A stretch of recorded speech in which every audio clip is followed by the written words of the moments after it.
Opisyal, Shen Jinshu. Ikaw na anak sa labas, hindi ka bagay kay Ginoong Zhao ng pamilya ko. Ngayong araw, hindi ko itutuloy ang kasalang ito. Isang anak sa labas pa ang nangangarap makapantay sa pamilya Zhao. Ngayon, itinataboy ka na ng lahat dahil sa biglaang pagbasag ng kasal. Talagang sarili mong kahihiyan ang inani mo. Jinshu.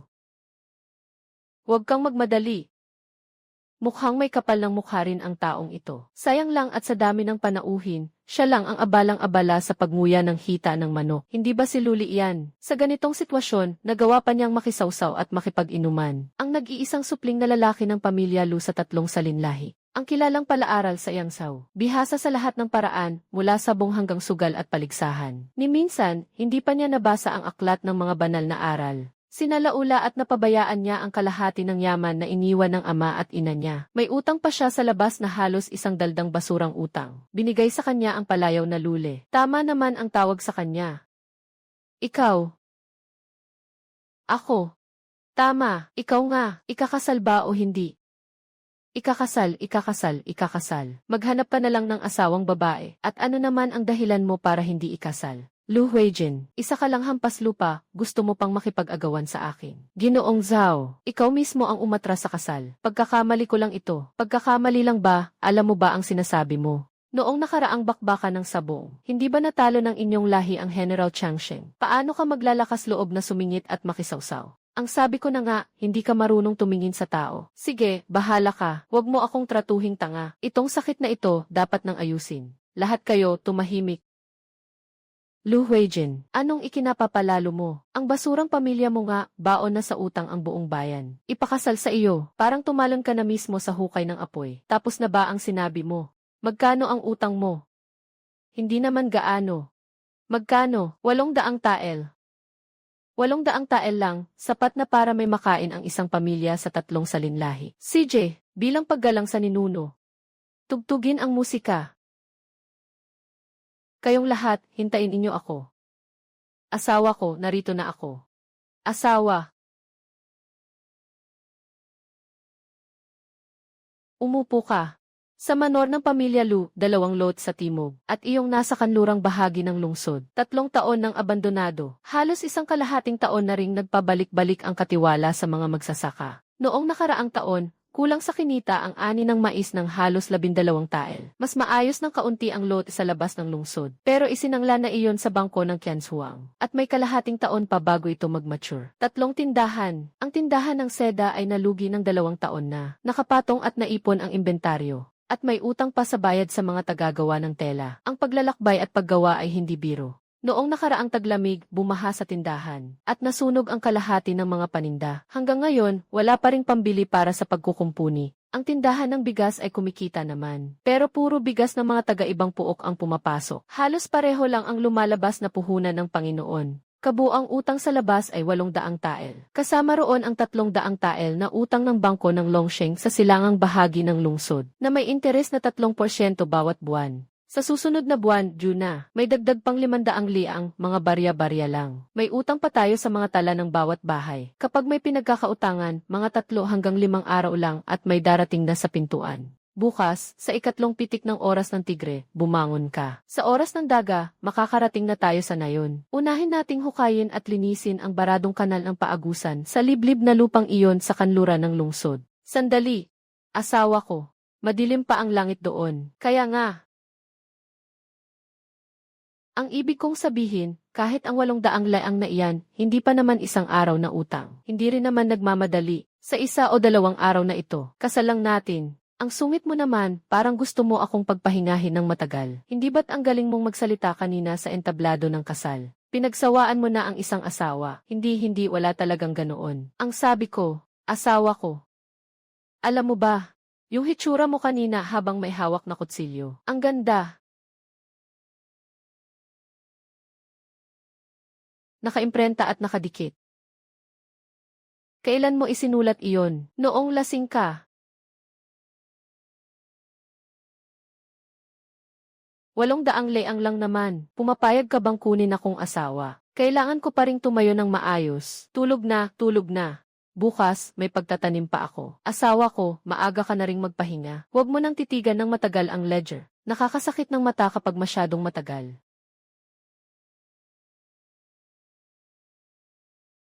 Nakita mo ba? Sa kabibiling ito, ang mga kalat-kalat na utang ng pamilya Lu ay nailipat na lang niya sa sarili niya at sa hinaharap niyang buhay. E di syempre, yung ilang kasambahay ng pamilya Shen, habang paalis, nakangiti ng todo. 800 liang, hindi naman marami.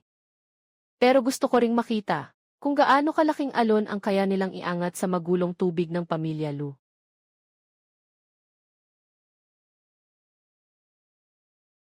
Isang anak sa labas ay nakakapagnegosyo pa na parang dalubhasa. Ginoong Zhao, ang pagrepaso mo sa kasal na ito, baka buong Yang Zhao ang magsisi para sa iyo. Ginang, wala na ang tsaa, dagdagan mo pa ako ng isang mangkok.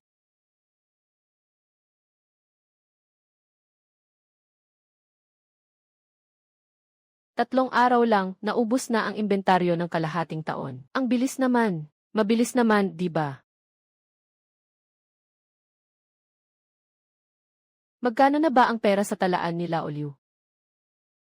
Sa mga nagdaang araw, mahigit 60 laang na ang pumasok. Sa kabuuan, wala pang 70 laang. Ilabas ninyong lahat, pumunta kayo sa silangang pamilihan at bilhin lahat ng mga payong at tela. Huwag ninyong palampasin pati sa timog at hilagang pamilihan. Mga ginang, ang negosyo natin ay tela. Ang binibenta natin ay sutla, koton at abaka. Ang mga payong at telang iyon, mabigat ang puhunan at hindi madaling kumita. Sa loob ng 3 araw, tiyak may malakas na ulan. Hindi ba't medyo maulap lang? 3 taon nang walang ulan dito. Kayo na dalawa, sumama kayo sa akin. Nadinig nyo ba? Ang maliit na yaman ng pamilya Lu ay naubos na para lang bumili ng mga payong at tela. Mas mabuti pang pinuhunan na lang nila iyon sa iba. Kailangang magpalit sila ng takbo. Lao Liu, ang batang may bahay mo, parang nasunog na sa sobrang pagmamadali. Akala ba nila, bibili lang ng payong kapag maaraw? Hindi ba't alam ng lahat kung ano ang kalagayan ng pamilya Lu? Mahirap na ngang kumita ng ilang liang. Hindi pa rin sila tatakbo para bumili ng payong. At ang taong iyon ay mismong si Binibini Shen na galing sa pamilya Shen, na nakapag-aral, marunong siyang magkwenta. Baka mas magaling pa siya kaysa sinumang tagapagkwenta. Alam niyang ulan ang langit, ha? Mumiti ka na lang at hintayin mong bumagsak ang ulan. Tingnan natin kung sino pa ang makakatawa pagkatapos. 70 laang napila kung nagkamali ka sa pagtaya. Kapag marami na ang problema, hindi na problema ang balisa. Kung tama ang taya mo. Ay, totoo ngang nabili na pala. Napakarami ng telang ito. Sapat na yata itong gamitin sa buong lungsod ng Yangzhou sa loob ng 3 taon. 3 taon na sa Yangzhou, 3 taon nang walang ulan. Ang mga telang ito ay sakto lang na gawing panggatong. Ha ha ha. Kayo, Lao Liu, isara ninyo ang pinto. Mga kasama, magsama-sama kayo at tumulong. Binibini, 42 tael na halaga lang iyan. Lahat ng telang mabibili sa buong Yangzhou ay narito na. Sapat na. Mataas na ginang. Ang 42 tael na ito na ang huling salaping magagamit namin sa libro. Tala sa telang sutla ng Zhuang. Sahod ng mga kasamahan. Sa susunod na buwan pa darating ang utang ni Zhuang. Alam ko, mula bukas, papalitan na ang mga tao sa tindahan ng naka-4 na oras ng pahinga. Hindi na kailangang pumasok kung may darating na bibili ng tela.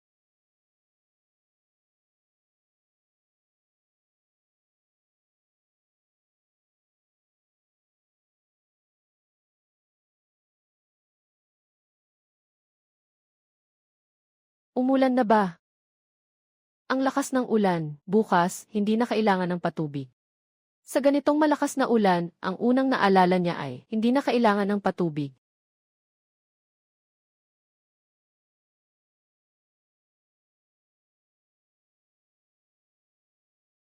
Ang tindahan ng telang sutla ng pamilyang Lu. Sabi nila, 3 araw na silang kinapos ng isang malaking truck ng tela. Buksan ninyo ang pinto, gusto ko ng 3 pirasong tela. Kulang na ang mga gamit sa bahay, parang salaan na. Gusto ko ng 5. Nalaglag na nga pati ang mga istante sa tolda. 3 araw nang walang bukas ang tindahan.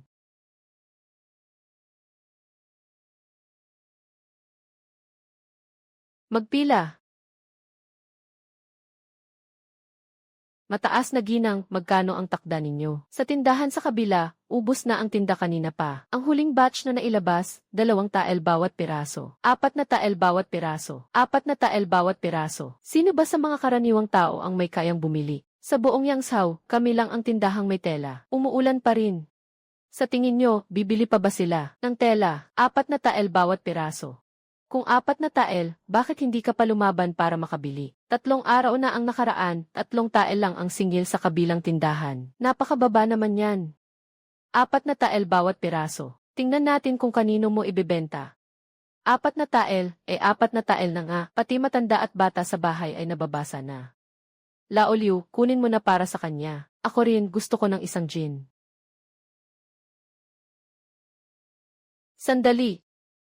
Magpapabili rin ako ng isang piraso. Magpila. Nakapila ako. Ako ang nauna. Hindi ba ninyo sinabi kanina na tingnan kung kanino ibebenta? Ngayon alam na ninyo.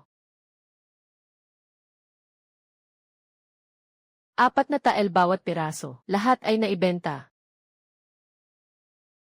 Mataas na ginang, magkano ang kinita nyo sa pagbiyahe na ito? Pagkatapos bayaran ang 300 tael na dapat sa susunod na buwan sa bangko ng Longsheng, ay may 46 na tael na lang ang natitira. 300 tael. Mataas na ginang talagang. Mataas na ginang Lu, sa susunod na balik ninyo, may iba pa ba kayong ibebenta? Pwede po bang ipaalam nyo ng maaga sa akin? Sinabi ko na, sa loob ng 3 araw ay may malakas na ulan. Hindi ka naniniwala. 3 araw na ang nakaraan, sinabi na ng mataas na ginang na ulan ng malakas. Noon, pinagtawanan ko pa siya. Hindi ko akalaing ako pa ang mapapahiya. Natawa ako sa sarili ko. Bukas, pumunta kayo sa bangko ng Longsheng at bayaran muna ang 300 tael. Ang natitirang salapi, puntahan ninyo sa kanluran ng lungsod at tingnan ang taniman. Mabuti pa rin, pero sa kanlurang bahagi ng lungsod, ano ba ang maganda sa desyertong iyan? Kahit ang mga taniman sa sakahan, hindi rin mamunga ng maayos. Sa kasulatan ng lupa, nakasulat na madalas magbuga ng mainit na bukal doon. Isang bakanting lupain na nagbubuga ng mainit na bukal tuwing taglamig. Sa tingin mo, sulit ba iyan? Narinig ko raw, asawa ko. Ngayon, lahat ng tao sa buong lungsod ng Yangsao ay napasama sa gulo. 4 na layang at isang piraso. Kung hindi bibilhin, mababasa lang iyan sa ulan. Pantay na bilihan at bentahan. Hindi mapag-uusapan ng maayos. 4 na layang at isang piraso. Mas itim ka pa sa mga mang-utos sa sabungan. Kawawa ka naman sa kanila. Ako ang nalulungkot sa iyo. 3 araw ka nang binubugbog ng ulan. Pag uwi mo, hindi mo man lang pinunasan ang sarili mo. Kapag nagkasakit ka at bumagsak ka, sino ang sasalo sa mga utang natin? Sa amin ba, sino ang may utang kanino? Ako ang bahalang magtala. Huwag kang umepal, ako na mismo ang gagawa, huwag kang kikilos. Kahit kaibigang matalik kita, hindi rin ako marunong magkwenta. Pero ang pagpupunas ng buhok ay kaya ko pa rin gawin ng malinaw. 323 araw. Napuno mo na ang pinakamalaking butas sa buong pamilyang Lu. 3 taon na akong may utang ni 1 sentimo ay hindi pa nababayaran. 3 araw ka palang nandito. Bakit parang naapektuhan ka na? Hindi ko na matiis ang pagkaantig ko. Kaya ipinagluto kita ng sabaw na mailuya. Huwag ka munang umarte. Hindi pa tuyo ang buhok mo. Binuksan ni Lu Huijin ang pinto. Utang mo sa matanda, 3 buwan nang nakabitin. Ang galing mo rin magtago. Hanapin mo ang sarili mo. Magkano ang utang? 22.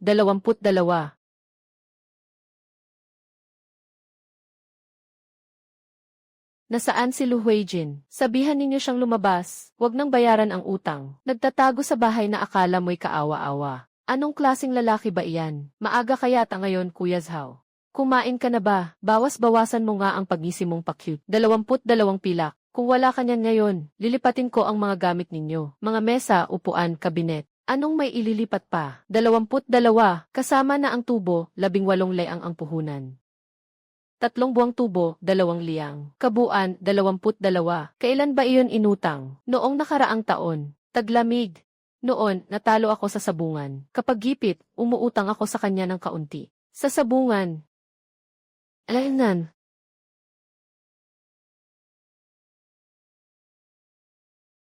Sino iyan? Aking asawa. Kailan mo pa naging asawa ang asawa mo? Noong nakaraang ilang araw lang. Sayang at hindi ka nakapunta sa salu-salo. 12 barya. 2 barya ay sakto ng 22. Hindi ko inaasahan na si Lu Huijin, ang cute na ito, ay makakakuha pa ng asawang marunong makipag-usap ng may katwiran. Parang bulaklak na itinanim sa tae ng baka. Sayang talaga. 22. Itala mo na sa kwaderno. Sa maliliit mong resibo, ikaltas mo na. 1 buwan lang sa maliliit kong gastos, 1 leang lang. Kung gayon, 20 buwan ang ikakaltas. CJ, 20 buwan kung 20 buwan. Pero, asawa ko, kapag magbabayad ka, pwede bang mag-iwan ka man lang ng kaunting mukha para sa akin? Para hindi naman tuluyang mawala ng mukha ang may utang. Sabi nila, bayad na raw ni Lu Huijin ang utang ni Zhao Dahu. Huwag mong ipagsabi sa buong kalsada na ang pera ay kinayod ng aking asawa. Magkano ba ang halaga ng dangal? Kung hindi sulit, wag na. Sige na nga, ayoko na.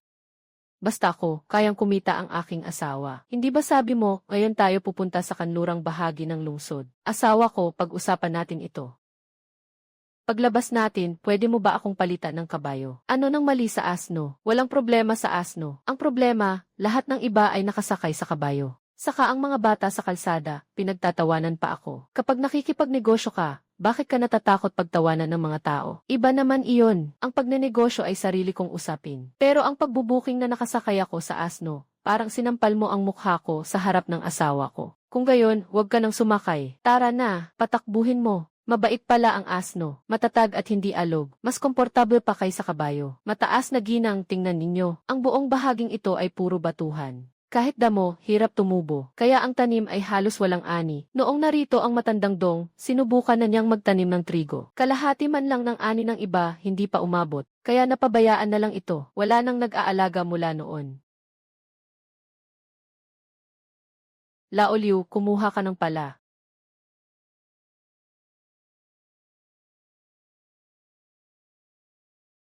Mainit ang lupa rito.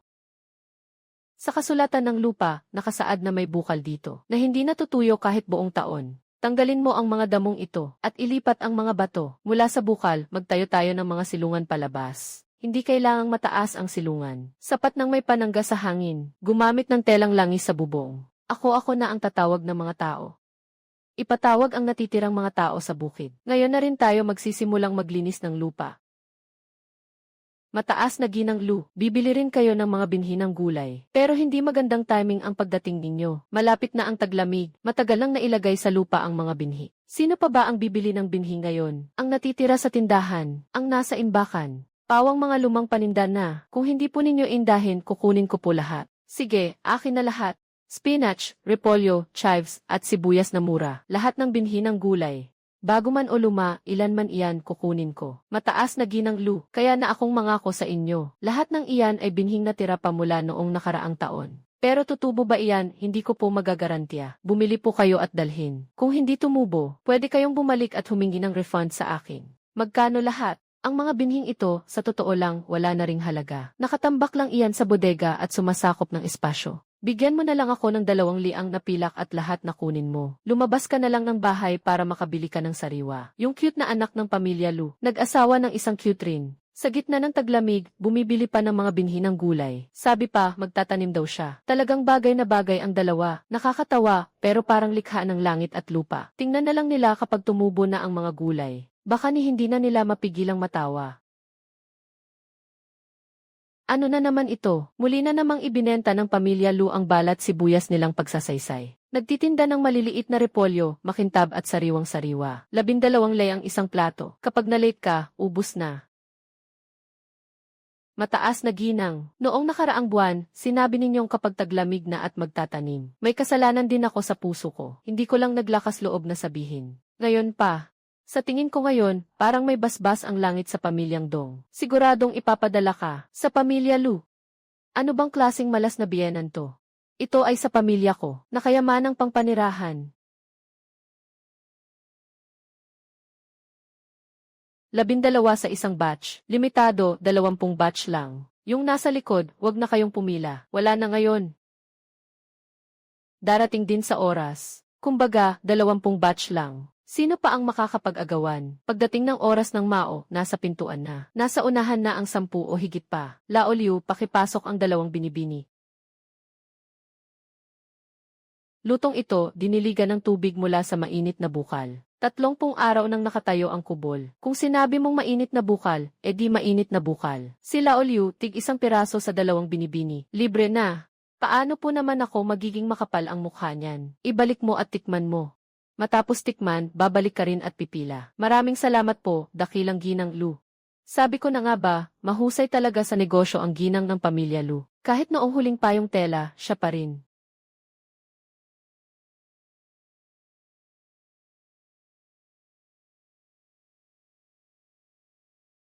Ano pa bang balak mong pasimulan? Sasapat ba ang 180 sa Hangzhou para makabili ng isang tindahan? Hangzhou.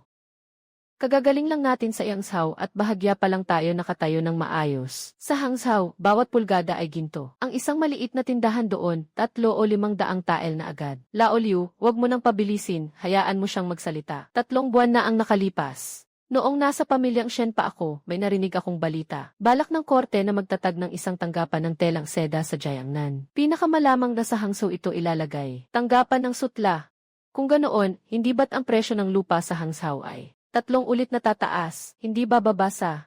Kung sakaling piliin ng korte ang Suzhou, ang asawa ko, 1 buwan pa ang lalampas bago kumalat ang balita mula sa kabiserang lungsod. Mula Yangsu papuntang Hangzhou. Kahit nakasakay sa kabayo at palapit ang latigo, 3 araw pa rin. Sa buong Yangzhou, hindi higit sa 3 tao ang nakakaalam niyan ngayon.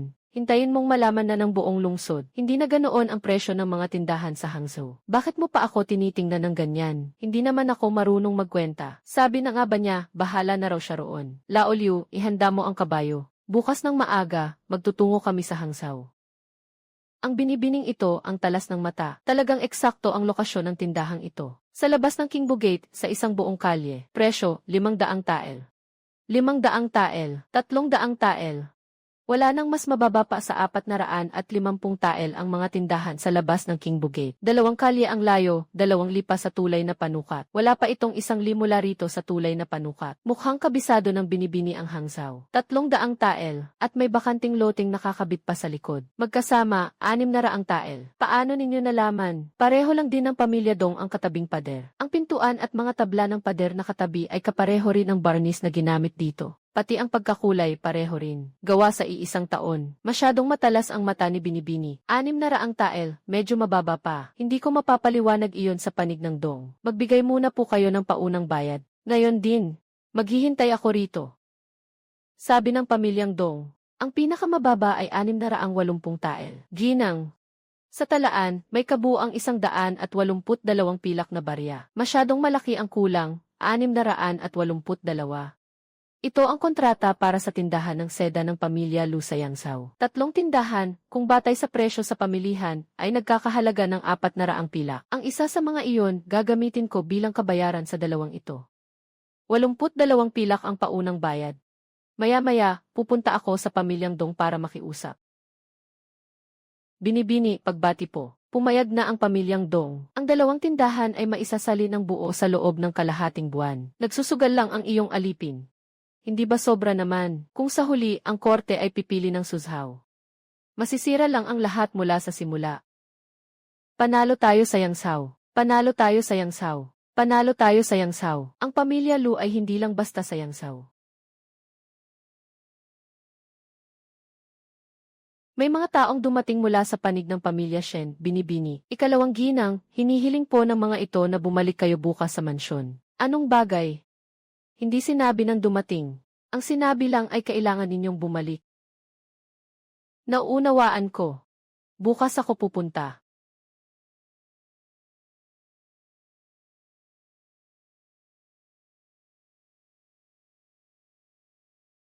Kaso sa asin at bakal. Lu Huijin, ano nga ba ang sinisiyasat mo?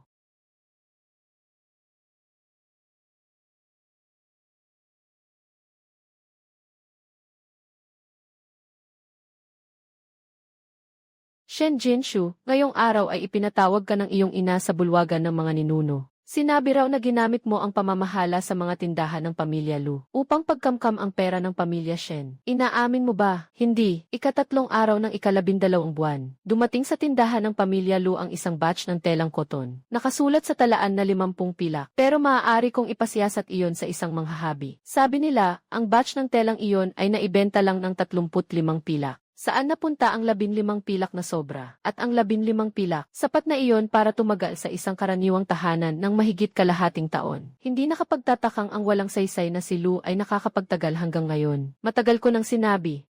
Ang isang bastardo mula sa angkang Suwail ay hindi dapat maging mapagpanggap. Kapag naging malikot ang puso, kayang gumawa ng kung ano-ano. Aling manghihabi ang nagsabing ang batch ng telang iyon. Ang tindahan ni Zhao sa timog ng lungsod. Ang tela ng tindahan ni Zhu ay nagkakahalaga ng 1 pilak at 2 sentimo bawat piraso. bumili ako ng 30 piraso. Dapat bayaran ay 36 na pilak. Ngunit sa pagtatapos ng taon, masisikip ang merkado at kulang ang supply. Nagpatong si Zhu ng dagdag na 4 na bahagi bilang gastusin sa handog. Dagdag pa ang 9 na pilak para sa transportasyon at kaunting salaping pantimpla sa mga kargador. Ito ang tala ng paglabas ng paninda ng tindahan ni Zhu. Ito ang resibo ng mga kargador. Ito ang kabuuang tala ng pagbabayad sa mga naghatid ng kalakal. Bawat tala ay mailagda at tatak. Pakiusapan po si ikatlong tiyo na tingnan ito. Ng pamilya Lauer, ano ang masasabi mo rito? Ang unang tala, nakaligtaan ko. At ang ikalawa, 15 ng 12 buwan. Nagpaayos ng harapan ang tindahan ng pamilya Lu. 30 pilak ang nakatala sa libro. Pero walang tumanggap ng trabaho mula sa pamilya Lu ang karpinterong nasa kaling iyon. Saan napunta ang 30 pilak na iyon? 30 pilak para sa pagkukumpuni ng harapan. Baka naman nailagay na niya iyon sa sariling bulsa. Ang pagpapakumpuni ng harapan ay umabot ng 12 pilak. Sa panahong iyon, hindi makapagnenegosyo ang tindahan. Pinapunta ko ang mga tauhan sa labas ng lungsod para linisin at imbakin ang mga paninda. Tumigil din sa panuluyan at pagkain. Pagrenta ng karwahe, kabuang 8 pilak, dagdag pang 12 pilak, ginamit para magtayo ng pansamantalang kubo ng tsaa sa harap ng tindahan. Bawat isang wen ng 30 pilak ay may patutunguhan. Kung sa tingin ninyong may mali, maaari nang magsugo ngayon ng tao para magtanong sa kalye. Kung may isang salaping hindi tumugma, ako, si Shen Jingru, ay luluhod ngayon din sa harap ng mga ninuno. Narinig ninyong hatulan ako. Sapat na. Kung nais nang magsiyasat ng talaan, mabuti nang sabay na linawin ang lahat. Ito ang kopya ng mga talaan ng account ng pamilyang Shen sa nakalipas na 3 taon. Bawat isang tala, kinopya ko mula sa lumang mga aklat. Noong nakaraang taon, 3 buwan, sa account ng pamunuan, ginastos ang 120. Ipinangalan itong ayusin ang templo. Pero noong nakaraang taon, 3 til lang ang napalitan sa templo. Wala pang 2 tael ang nagastos. Saan napunta iyon? Noong Hunyo ng nakaraang taon, ipinangalan itong Zuji Kyongkin. Pero noong taong iyon, ang tanging mahirap na dumadating para kumain sa pamilyang Shen ay ang malayong bayaw sa ina. 3 araw pa lang siyang nakatira. Pinalayas na siya ng 2 ginang. Ni pamasahe man lang, hindi binigyan. 50 tael. Sino ang tinutukoy ni Zuji? Saan mo ninakaw ang mga talaang ito? Ang palihim na pagkopya ng lihim na aklat ng pamunuan ay malaking krimen na paglabag sa alituntunin ng angkan. Nasa loob ng templo ang aklat. 2 ginang ang may hawak ng susi ng templo. Ikaw ang nagpagbukas. Pumasok ako sa templo para beripikahin ang mga tala. Kasabay noon, nakakuha rin ako ng kopya. Ibig bang sabihin pag nanakaw iyon? Bawat sentimo ng kasakiman mo, nakatala lahat sa aklat na ito. Gusto mo bang isa-isang basahin ko? O ikaw na lang ang tumingin isa-isa? May tao rito, ihatid si 2 ginang pabalik sa bakuran at magpahinga. Wala akong pahintulot. Huwag ka munang lalabas ng bahay at basta-basta gumalaw. Huwag kang magpakaabala. Ay, umuwi ka na muna.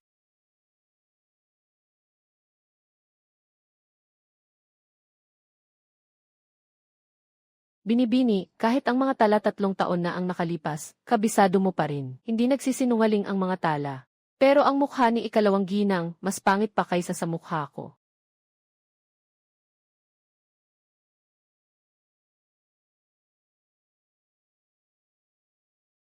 Binibini ang karwahe na iyon. Sadya ang pagkabangga noon. Narinig ko na ngayon ay binaliktad mo ng lubusan ang templo ng pamilyang Shen. May taong gustong bumangga sa akin sa labas ng templo ng pamilyang Shen. Nasaktan ba kayo? Wala naman, kaya napaatras lang siya. Sa susunod na lalabas kayo, papuntahin ninyo sila Liu na magsama ng mas maraming tao. May ilang bagay na pagdating ng tamang oras. Sasabihin ko sa inyo.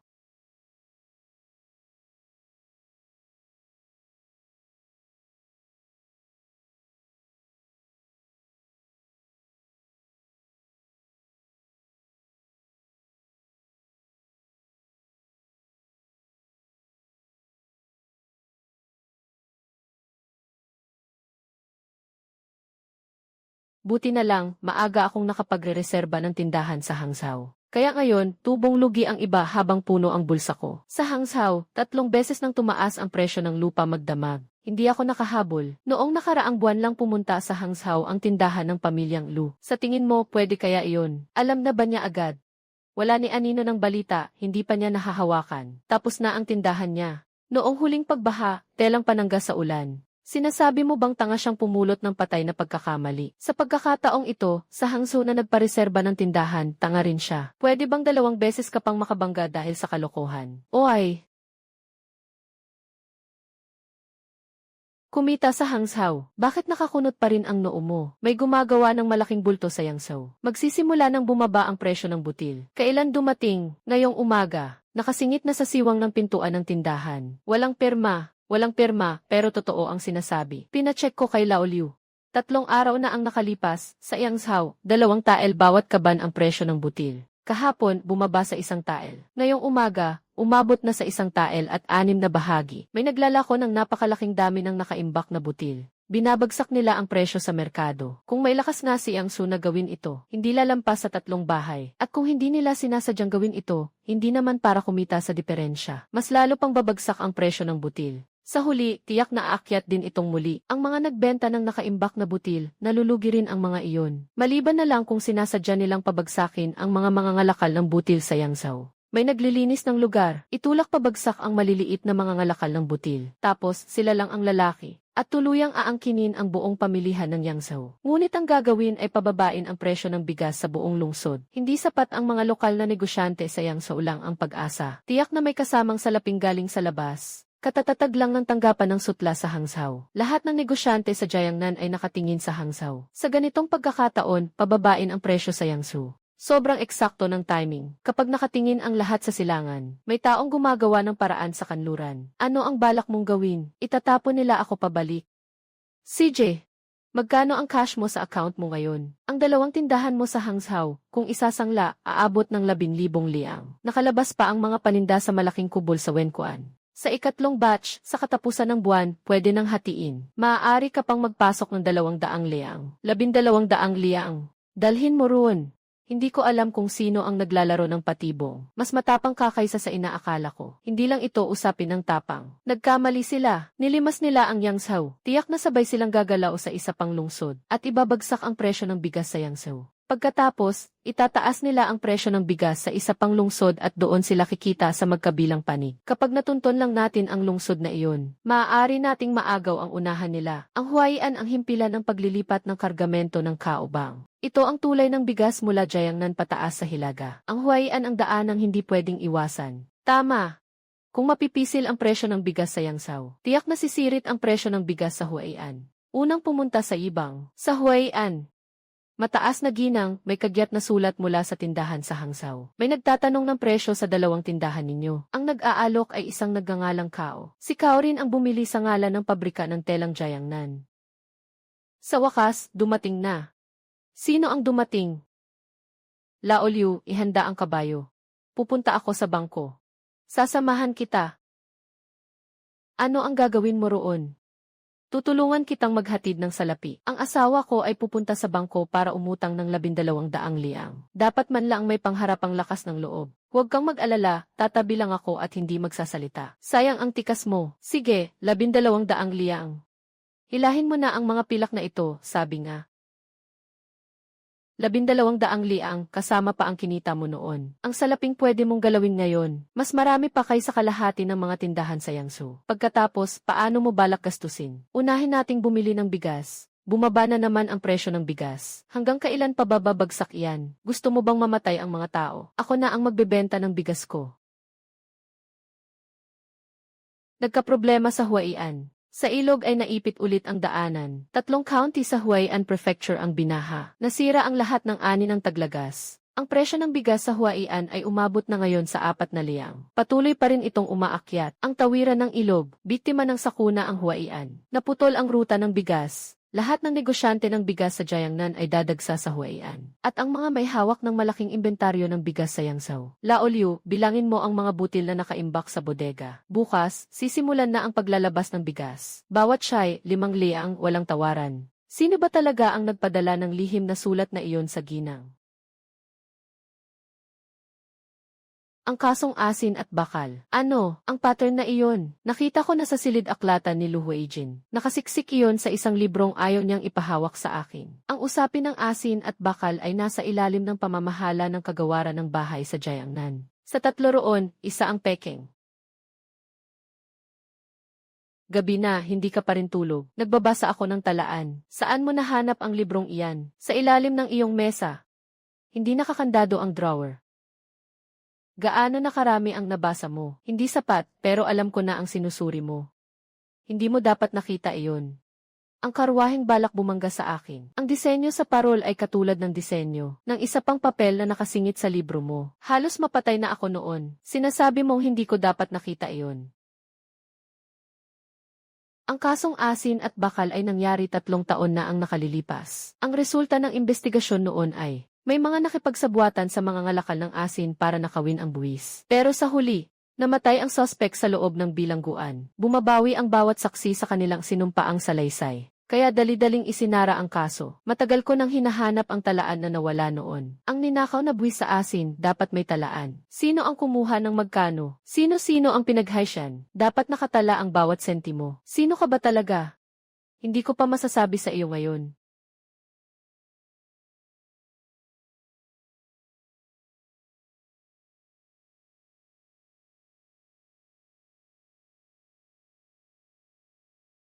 Nasa loob ng altar ng pamilya Shen ang mga lihim na talaan. Nasa loob ng mga haligi, bilisan mo. May nagbabalak na sunugin ang altar ngayong gabi. Gisingin mo si Lao Liu. Magdala kayo ng 2 karagdagang parol. Pupunta tayo sa altar. Lola Liu, ano ang sinusunog mo? Wala namang nagbabasa ng mga lumang talaan. Mas mabuting sunugin na lang para malinis. Kaninong mga lumang talaan iyan? Lao Liu, kumuha ka ng hagdan. Ako na ang bahala.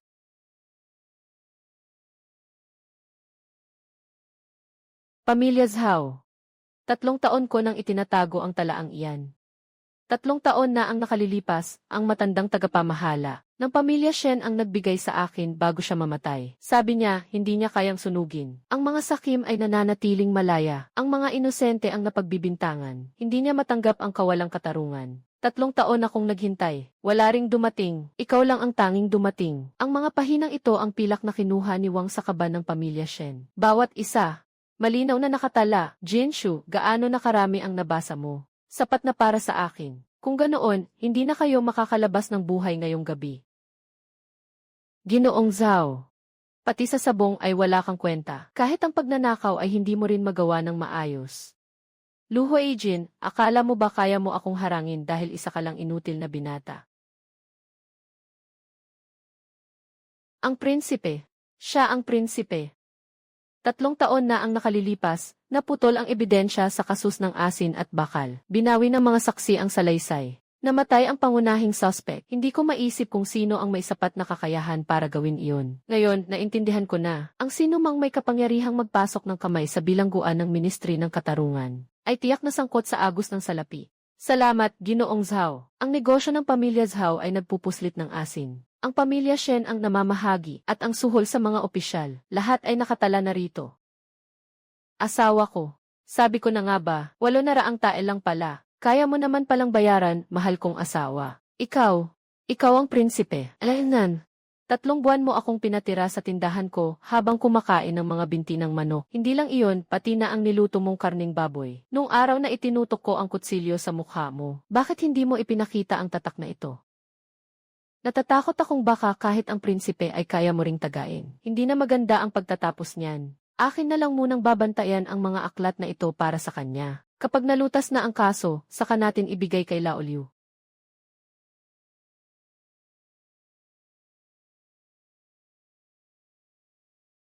Bago tayo umalis, pirmahan muna natin ang utang na ito. Ako ang prinsipe ng korona. Kapag ang prinsipe ng korona ay kumain, hindi na kailangan pang magbayad. CJ, pagbalik ko, ibabalik ko sa iyo. Mula Beijing hanggang Yangzhou. Kahit papasukin pa ng kabayo at latigo, kalahating buwan pa rin ang biyahe. Kapag wala ako, huwag mong patagalin ang pagbilang hanggang gabi. Baka mapagod ang mga mata mo sa kakatingin. Esan, binibini, gaano pa katagal ang lakad ninyong mag-asawa? 2 buwan. Tulad ng dati ang takbo ng tindahan. Salapi. Si Lao Liu ang mag-aasikaso ng mga gamit. Bukas ng maaga, aalis ako papuntang Beijing. Sa pagpunta sa Beijing, kalahati pa lang ng araw na wala na si Ginoo. Siya ang bahala sa kanya, ako ang bahala sa akin. Hindi ako marunong gumamit ng tabak. Pero sa biyahe papuntang Beijing, dapat may kasamang panangga sa sarili. Nararamdaman mo rin bang may mali?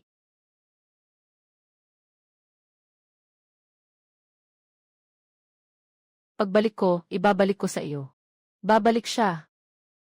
Utang niya sa akin ang 3,600 salapi. Binibini. Mula sa daungan hanggang ngayon, ang mga taong iyon ay sumusunod na sa atin. Hindi sila nagmamadali ni kaunti. Parang hinihintay nilang makalabas tayo ng lungsod. Sa unahang sangandaan, kumanan tayo. Dumaan tayo sa maliliit na daan. Lalayo ang liko ng maliliit na daan. Pinili nilang kumilos sa pangunahing daan. Masyadong masikip ang maliliit na daan para tumakbo ang kabayo.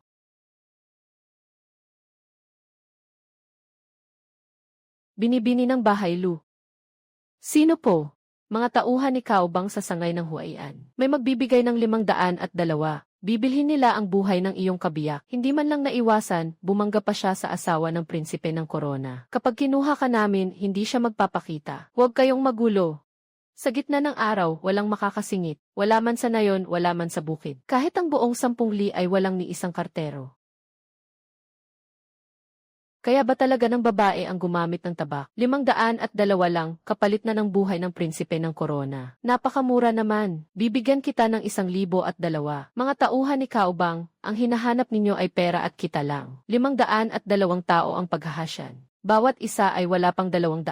Sapat na iyan para mabuhay ka ng kalahating taon. Isa sa loob ko ang kasalanan para sa gastusin ng 1 buong taon. Hindi patas ang kalkulang ito. 1,002 salaping pilak. Maaari kang kumuha anumang oras mula sa kabinet sa tindahan ng bahay Lu sa Yangzhou. Palayain mo ako. Umuwi ka at sabihin mo sa iyong amo na wala kayong nahadlang na tao. Ang pera ng magkabilang panig ay ikaw na ang kikitain.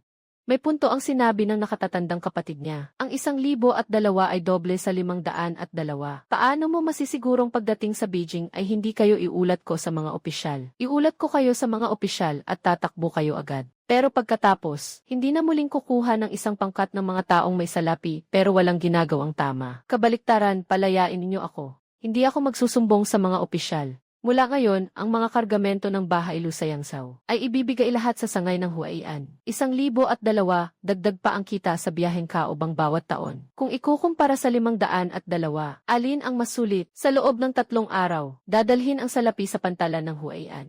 3 araw.